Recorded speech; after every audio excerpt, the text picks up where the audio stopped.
오늘 본문의 말씀을 가지고 부모의 신앙은 최고의 유산이다라고 하는 제목으로 이 말씀을 나누고자 합니다. 오늘도 말씀 나누기 전에 우리 인사합니다. 앞뒤 또 좌우 바라보시면서 오늘은 그렇게 인사합니다. 부모의 신앙은 최고의 유산입니다. 아멘. 여러분, 부모의 신앙은 부모가 자녀에게 물려줄 수 있는 최고의 유산입니다. 여러분, 자녀에게 물려줄 유산이 있나요? 어떤 유산을 물려주길 원하십니까? 어떻게 하나님을 섬겨야 하는지를 말이 아니라 삶으로 자녀들에게 가르쳐야 됩니다. 여러분, 그것이 부모가 자녀에게 줄 수 있는 최고의 유산입니다. 왜냐하면 삶으로 보여진 그 신앙이 자녀의 미래를 보증하고 자녀의 미래를 열어주기 때문에 그렇습니다. 여러분 믿으시기를 주로 축원합니다. 여러분 매년 3월이 되면 모든 학교들이 개학을 합니다. 자녀들은 새로운 학교, 새로운 학년, 또 새로운 반에서 새로운 친구들을 만납니다. 자, 이렇게 자녀들을 학교에 보내면서 부모들의 바람이 있다라고 한다면 아이가 학교 생활에 적응을 잘하고 잘 다니는 거예요. 훌륭한 사람으로 자라나는 거예요. 아마 동서고금을 막론하고 모두 부모들은 다 똑같은 마음일 것입니다. 여러분, 그래서 이런 자녀 교육과 관련된 유명한 고사성어가 있잖아요. 여러분, 우리가 너무나 잘 아는 맹모 삼천지교. 그 문자적인 뜻은 맹자의 어머니가 3번 이사를 했다라고 하는 것입니다. 자, 처음에 이사를 했는데 어디로 이사를 했냐면 공동묘지 근처로 이사를 했어요. 그러니까 맹자가 매일같이 아이고 아이고 하는 곡소리를 들으면서 장례 치르는 모습을 보고 자라는 거예요. 그러니까 맹자가 자기 친구들하고 노는데 장례 치르는 흉내를 내면서 노는 것입니다. 그래서 안 되겠다 싶어서 다시 이사를 했는데 이번에는 어디로 이사를 했냐면 시장으로 이사를 했습니다. 시장 근처로 이사를 했습니다. 그랬더니 이번엔 맹자가 물건 파는 흉내를 내면서 노는 거예요. 그래서 마지막으로 맹자 어머니가 아이를 데리고 서당 근처로 이사를 갔습니다. 그랬더니 맹자가 서당 근처에서 글을 읽으며 훌륭한 사람이 되었다라고 하는 것입니다. 여러분, 자녀 교육에 대한 맹자 어머니의 지혜를 보여주는 유명한 일화입니다. 여러분, 그래요? 이처럼 아이들이 무엇을 보고 무엇을 듣고 자라는가라고 하는 것은 대단히 중요한 것입니다. 자, 그런 의미에서 그 아이와 가장 가까이 있는 존재, 가장 가까이 있는 사람은 부모예요. 부모의 언행이 오늘 아이에게 큰 영향력을 미칠 수밖에 없는 거예요. 부모를 통해서 무엇을 보고 무엇을 들었는가가 오늘 그 아이의 인생에 큰 영향력을 미치게 되어지는 것입니다. 자, 여러분, 그런 의미에서 미국 텍사스 주의 휴스턴 경찰국이 못된 자녀를 만드는 10가지 비결이라고 하는 글을 올려놨어요. 제시를 했는데 제가 그 글을 읽으면서 야, 정말 그렇구나, 그런 생각이 들었습니다. 그래서 오늘 이 시간에는 그 글을 우리가 하나씩 오늘 함께 나눠보고자 합니다. 자, 첫 번째는 어려서부터 자녀가 갖고 싶어하는 것은 다 주어라. 그러니까 애가 원하는 것은 무조건 다 해주라는 거예요. 자, 그러면 자기가 그 아이는 모든 것이 다 자기의 것이 될 수 있다라고 착각할 것이다. 두 번째로, 자녀가 나쁜 말을 할 때면 그냥 웃어 넘겨라. 그러면 자기가 재치 있는 아이인 줄 알고 더욱 악한 말을 하게 될 것이다. 세 번째, 신앙적으로 도덕적으로 교육이나 훈련을 시키지 말고 스스로 알아서 하게 내버려 두어라. 그러면 동물적인 본능만 남게 될 것이다. 다섯 번째, 자녀가 정돈하지 않는 이불, 옷, 신발 등을 정리해 주어라. 그러면 자기의 책임을 다른 사람에게 미루어 버리게 될 것이다. 여섯 번째, 텔레비전 프로그램이나 책, 그림 등 어떤 것이든 마음대로 보게 하라. 그러면 그 마음은 쓰레기통이 될 것이다. 7번째, 자녀들 앞에서 자주 싸워라. 그러면 다음에 그들이 가정이 깨져도 당연한 것으로 여길 것이다. 8번째, 용돈을 달라고 하는 대로 얼마든지 주어라. 그러면 살아가는 동안 쉽게 부패하고 타락한 길을 걷게 될 것이다. 9번째, 먹고 싶은 것, 마시고 싶은 것, 좋아하는 것은 다 해주어라. 한 번만 거절하면 낙심해서 극단적인 행동을 하게 될 것이다. 마지막 10번째, 교사나 경찰, 성직자의 의견과 대립될 때는 언제나 아이의 편이 되어주어라. 그러면 건전한 사회가 모두 아이의 적이 될 것이다. 여러분, 우리가 이상 10가지를 곰곰이 생각해 보면요, 우리가 일상적인 삶에서 흔히 저지르는 실수들이에요. 사랑이라고 하는 이름으로 아이들에게 저지르는 실수들입니다. 여러분, 이 세상의 모든 부모는 자녀를 사랑합니다. 그리고 그 자녀가 잘 되기를 간절히 소망하며 매일매일 희생하며 헌신하며 살아갑니다. 자, 그러나 위에서 제시한 10가지 잘못된 그 자녀 사랑은 자녀의 미래를 망쳐버린다라고 하는 거예요. 자, 그렇다면 여러분, 올바른 자녀 사랑의 방법은 뭘까요? 어떻게 하는 것이 올바르게 자녀를 사랑하는 걸까요? 자, 그런 의미에서 저는 오늘 본문에 나오는 두 가문을 우리가 비교하면서 살펴보기를 원합니다. 두 가문을 통해서 부모의 삶이 어떻게 자녀의 미래를 결정하는가 하는 것들을 오늘 우리가 한번 살펴보고자 합니다. 자, 여러분, 오늘 본문에는 제사장 엘리와 기도와 헌신의 사람 한나가 열심으로 자녀를 키운 그 결과가 나타나고 있습니다. 여러분, 사실 어느 부모도 자녀가 망하기를 바라면서 자녀를 양육하고 키우는 부모는 아무도 없어요. 자, 그러나 그럼에도 불구하고 잘못되는 자녀가 많은 것도 역시 사실이라는 것입니다. 현실이라는 거예요. 자, 오늘 본문에 나오는 엘리와 한나는 나름대로 자녀 교육에 대해서 최선을 다했지만 그러나 그 주어진 결과는 너무나도 달랐다라고 하는 거예요. 제사장 엘리는 제사장이었음에도 불구하고 자녀를 신앙적으로 잘 양육하지를 못했어요. 여러분, 이게 참 아이러니한 거라는 거예요. 여러분, 마치 교육학을 전공한 교육학 박사가 자녀 교육에 실패하는 것처럼 하나님을 섬기는 제사장이 그 자녀의 그 신앙 교육에 실패한 것입니다. 그래서 여러분, 사무엘상 2장 12절을 보니까 그의 두 아들에 대해서 이렇게 말씀하고 있습니다. 엘리의 아들들은 불량자라 여호와를 알지 아니하더라. 엘리 제사장이잖아요. 근데 엘리의 아들들은 불량자다라고 얘기합니다. 그래요, 여러분. 엘리의 아들들은 제사장이면서도 여호와 하나님을 하나님으로 인정하지 않았습니다. 하나님을 두려워하지도 않았을 뿐만 아니라 오히려 업신여겼습니다. 그러므로 엘리의 두 아들의 그 행동은 나쁠 수밖에 없습니다. 여러분, 얼마나 하나님을 두려워하지 아니하고 업신여겼던지, 아니 세상에 하나님께 제사도 드리기 전에 하나님께 드려진 그 제물에 먼저 손을 댔습니다. 그래서 여러분, 사무엘상 2장 17절에 보니까 이들의 이와 같은 행동에 대해서 오늘 다음과 같이 이야기를 합니다. 이 소년들의 죄가 여호와 앞에 심히 금은 그들이 여호와의 제사를 멸시함이었더라. 여호와의 제사를 멸시함이었더라. 자, 이처럼 엘리의 아들들은 겁도 없이 하나님의 것을 함부로 손을 댔습니다. 여러분, 오늘날 세상적인 말로 이야기하면 이게 뭐라고 얘기했어요? 뭐라고 얘기할 수가 있겠습니까? 간이 배 밖으로 나오는 행동인 거예요. 뿐만 아니라 그들은 이 회막에서 수종을 두는 여인들과 동침을 했습니다. 자, 그러므로 하나님께서는 매일같이 이렇게 반복적인 죄를 짓고 있는 엘리의 그 두 아들을 죽이기로 작정을 하셨습니다. 여러분, 엘리의 두 아들 홈리와 비나스가 이처럼 하나님으로부터 사형 선고를 받은 것은 누구의 책임입니까? 여러분, 물론 본인의 책임이 가장 크죠. 자신들이 저지른 그 죄에 대한 합당한 벌을 받는 것이니까요.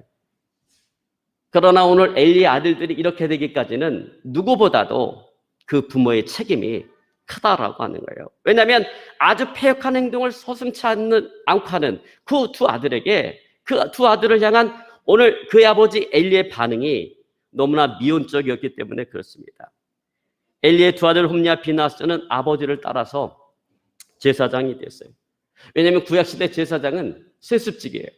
그러니까 아버지 엘리가 제사장이었기 때문에 그 아들 홈리와 비나스도 자연스럽게 제사장이 되어진 것입니다. 자, 그런데 그들은 제사장으로서 도저히 할 수도 없고 또 해서는 안 되는 아주 사악한 행동을 했습니다. 하나님께 제사도 드리기 전에 하나님의 제물에 손을 대며 그 제물에 맛있는 부위를 먼저 도려내서 자기가 먹고 또 회막에서 수종을 드는 여인들과 동침을 했습니다. 여러분, 한마디로 말해서 제사장의 필수 덕목인 그 거룩과는 아예 담을 쌓고 죄를 벗삼아 살아갔던 것입니다. 그래요, 여러분. 그들의 행동은 제사장으로서 도저히 있을 수 없는 그런 행동이었습니다. 자, 여러분, 그렇다면 오늘 엘리가 어떻게 해야 됩니까? 어떻게 해야 되는 것이 옳습니까?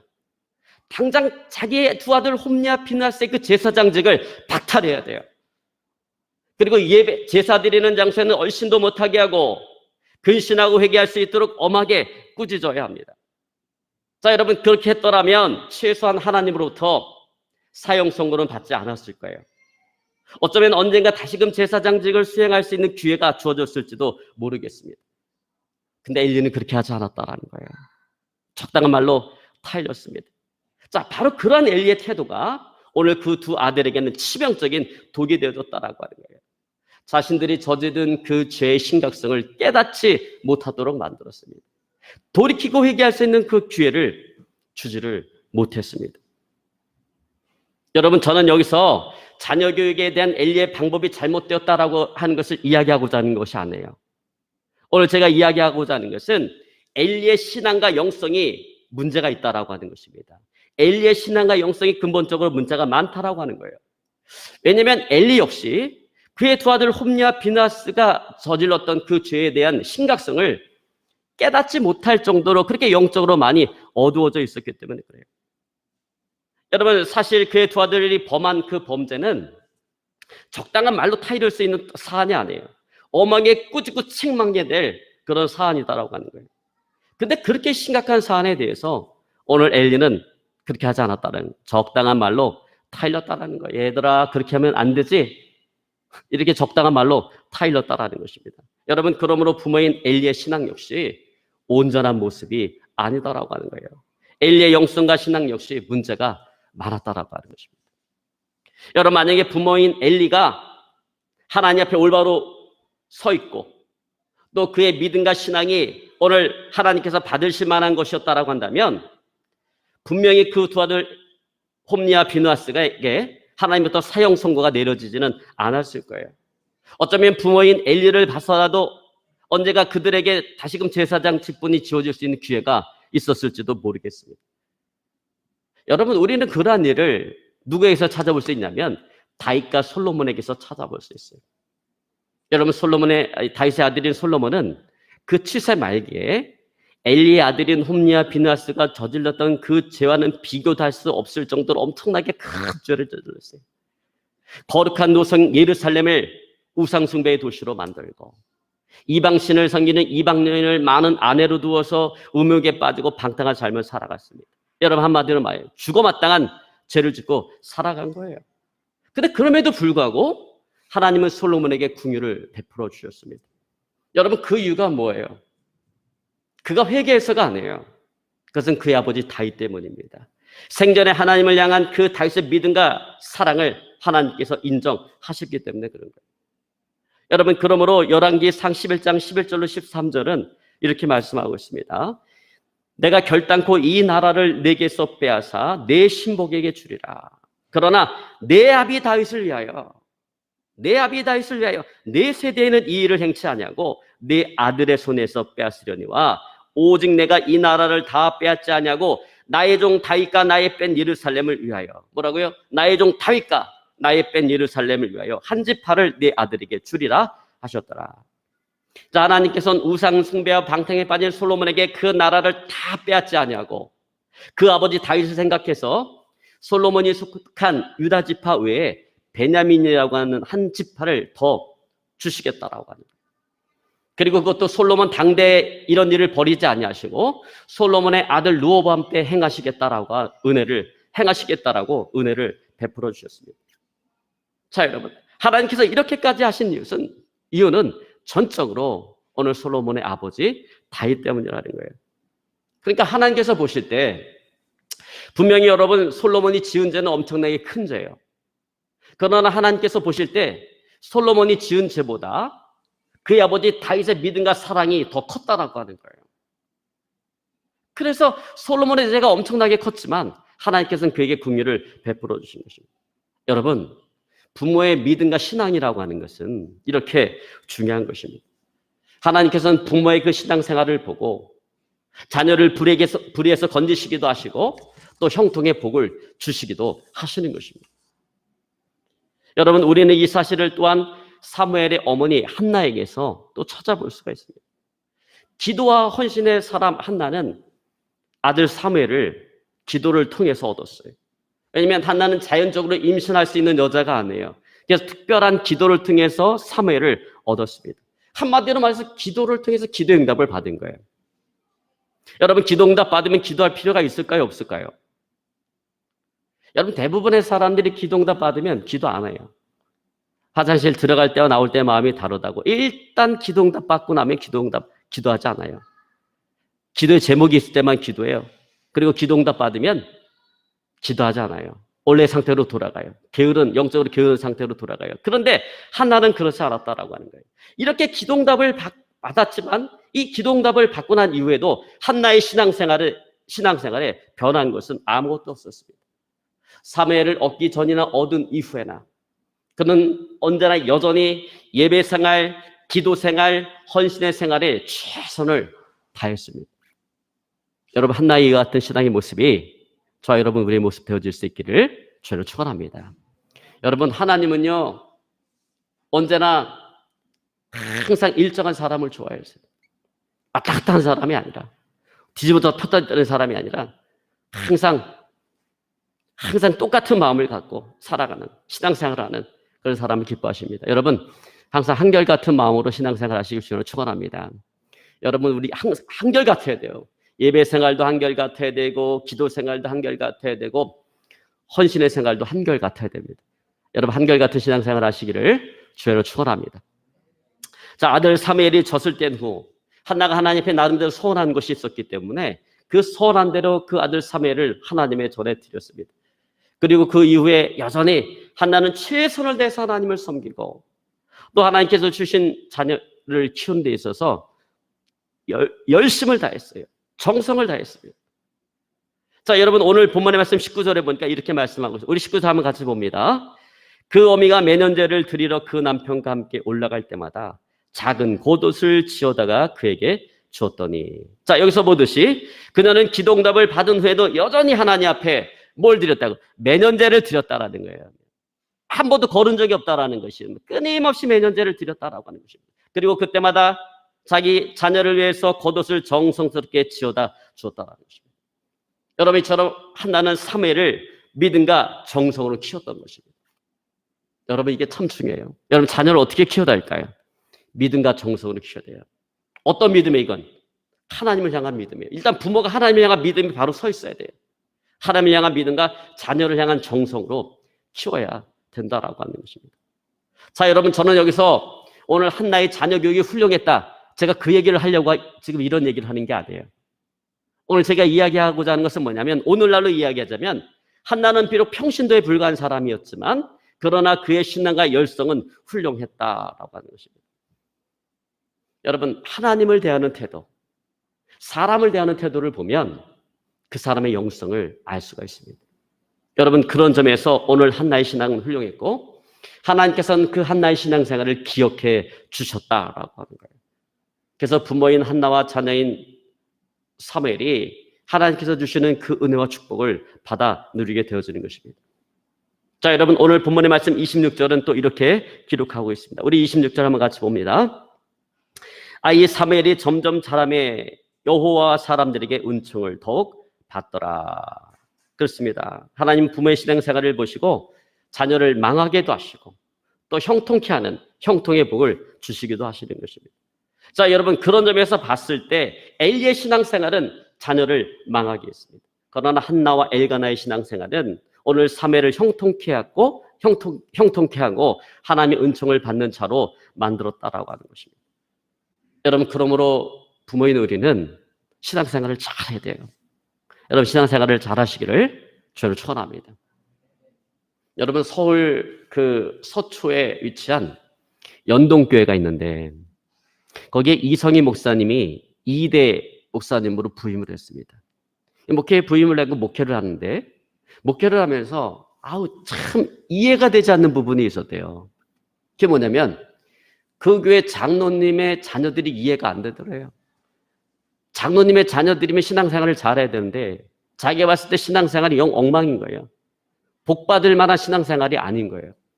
근데 신기한 것은 뭐냐면 그 자녀들이 하는 일마다 다 잘 되는 거예요. 그러니까 여러분 그렇잖아요. 아니 복받을 만한 행동을 하는 사람이 하는 일이 잘 되면 당연하다 이 생각을 하는데 아니 복받을 만한 신앙생활을 전혀 하지 않는 그 자녀들이 하는 일마다 잘 되니까 도대체 왜 그럴까? 왜 그럴까? 고민하다가 그 답을 그 부모에게서 찾았습니다. 그 가문을 보니까 순교자 집안이든지 아니면 그 교회가 서기까지 충성과 헌신을 다한 가문이었더라는 것입니다. 여러분 그렇습니다. 이처럼 부모인 우리가 하나님을 잘 섬기는 것은 대단히 중요한 것입니다. 여러분 우리들이 신앙생활을 잘할 때 그 모습을 보시고 하나님께서 우리의 자녀들의 그 삶을 형통케 하시는 것입니다. 은혜를 베풀어 주시는 것입니다. 여러분 복을 주시는 것입니다. 여러분 이 사실을 믿으시고요. 여러분 신앙생활 잘 하시길 저는 축원합니다. 여러분 정말 내 자녀들을 생각한다고 한다면 부모인 내가 정말 하나님 보시기에 인정받을 수 있을 만큼 신앙생활을 잘해야 돼요. 그러면 그 자녀들을 누가 책임져 주십니까? 하나님께서 책임져 주시는 거예요. 여러분 부모는 자녀를 책임져 줄 수 없어요. 여러분 돈이 많다고 해서 내 자녀가 올바로 크는 게 아니에요. 부모가 어떻게 자녀를 책임져 줍니까? 부모는 자녀보다 먼저 하나님 앞에 갈 수밖에 없어요. 어떻게 자녀의 미래를 어떻게 책임져 주겠습니까? 그 자녀의 미래는 하나님께서 책임져 주셔야 되는데 부모가 신앙생활을 잘할 때 하나님께서 그 자녀의 미래를 책임져 주신다라고 하는 거예요. 여러분 그 무기여 잘 있거라 누구를 위해서 종을 울리나 노인과 바다. 여러분 이 책을 읽어보신 분도 있고 그냥 읽어보지 않고 제목만 들으신 분도 있을 거예요. 참 불후의 명작이죠. 자, 이 책을 쓴 작가가 있는데 그 작가가 누구냐면 해밍웨이입니다. 해밍웨이는 노벨 문학상을 받은 훌륭한 작가예요. 그러나 그의 말년은 참 좋지 않았어요. 불행했습니다. 그런 그 화려한 명성을 뒤로한 채 자살로 그 인생을 마무리 졌어요. 20세기를 대표하는 그 엄청난 작가였음에도 불구하고 그는 4번씩이나 결혼을 하는 불행한 결혼 생활을 하다가 마지막에 자살로 인생을 마감을 했습니다.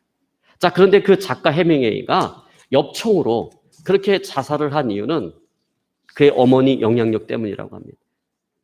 그의 어머니 그레이스는 집안일을 하기 싫어했어요. 그래서 자녀들을 직접 돌보려고 하지 않았고 또 편집증적인 욕심이 너무나도 강해서 자녀들을 너무나도 지나칠 정도로 닥달을 했습니다. 그러니까 해밍웨이는 그 어머니를 너무나도 증오했어요. 그래서 가출을 하기도 하고 그의 아버지 역시 그의 어머니의 그 어떤 성격을 견디지 못해서 권총으로 자살을 했습니다. 그의 어머니는 성격적으로 편향적이고 너무나도 강한 여자였어요. 그래서 해밍웨이는 성격이 강한 여자를 싫어했습니다. 그러다 보니까 혹시 아내가 조금이라도 잔소리를 하면 이혼하기를 서슴지 않았습니다. 그러니까 성격이 강한 그 어머니가 오늘 해밍웨이에게는 엄청난 트라우마가 되어서 균형 감각을 잃어버리고 극단으로 치우치는 성품을 빚어낸 것입니다. 그래서 결국에는 자살이라고 하는 비극적인 선택을 하게 되었습니다. 여러분 부모의 영향력이라고 하는 것은 이렇게 큰 겁니다. 대단한 거예요. 그 어머니의 잘못된 행보가 오늘 해밍웨이의 인생을 망쳐버린 것입니다. 자, 그러나 여기 자녀를 복되게 만든 한나와 같은 현대판 어머니가 있습니다. 연세대학교 총장을 지냈던 박대선 목사님의 어머니예요. 어느 날 목사님이 강의 준비를 하다가 새벽 1시에 바람을 쐬러 나왔는데 어머니 방에서 무슨 소리가 들리는 거예요. 그래서 무슨 소린가 가서 귀를 기울여 보니까 어머니가 그 늦은 시간까지 자기를 위해서 간절히 기도하는 기도 소리였습니다. 그 소리를 들을 때 이 박대선 목사님은 귀한 깨달음을 얻었습니다. 내가 일제시대를 보내고 유교를 거치면서 이렇게 온전할 수 있었던 것은 다 어머니의 기도 덕분이다라고 하는 것을 깨닫게 됐습니다. 그 격변의 시대를 살아가면서 죽을 뻔한 위기와 위험을 그렇게 많이 만났음에도 불구하고 기적적으로 살아났던 것이 내가 운이 좋았고 내가 잘나서가 아니라 나를 위해서 간절히 기도했던 어머니의 기도 덕분이구나라고 하는 것을 깨닫게 되었다라고 말을 했습니다. 그러면 여러분, 이 어두운 시대에 부모인 우리가 자녀를 위해서 해줄 수 있는 일이 무엇일까요? 여러분, 자녀를 위해서 기도하는 부모가 되시기를 바랍니다. 주의 교양과 훈계로 양육하는 그런 부모가 되시기 바랍니다. 그리고 아무리 힘들고 어려워도 언제나 하나님 제일주의 신앙의 본을 보일 수 있는 그런 부모가 되어줄 수 있기를 오늘 시간 주로 축원합니다. 여러분, 그것이 바로 자녀의 앞길을 보장하고 자녀의 앞길을 열어주는 가장 확실한 길인 것입니다. 진정으로 자녀를 사랑하는 길인 것입니다. 여러분, 그렇습니다. 그런 부모의 신앙이 자녀를 복되게 하는 최고의 유산인 것입니다. 부모가 자녀에게 물려줄 수 있는 최고의 영적 유산인 것입니다. 여러분, 믿으시기를 주로 축원합니다. 이제 말씀을 정리하려고 합니다. 자기 소견에 옳은 대로 살아갔던 영적으로 혼탁한 그 사사시대에 하나는 오직 믿음으로 하나님을 잘 섬김으로 말미암아 그 자녀를 형통케 하고 복되게 했습니다. 저 여러분, 부모인 우리가 정말 하나님을 기쁘시게 하는 부모가 되어야 될 줄로 믿습니다. 정말 하나님을 잘 섬기는 부모가 되어야 될 줄로 믿습니다. 그래서 부모인 한나와 같이 부모인 우리가 잘 되고 자녀인 사마엘같이 우리의 자녀들이 잘 되는 그런 형통의 복을 받아 누리시는 저 여러분의 삶이 되어줄 수 있기를 오늘 시간 주의로 축원합니다. 자, 오늘 말씀 붙잡고요, 간절히 하나님 앞에 기도하기 원합니다.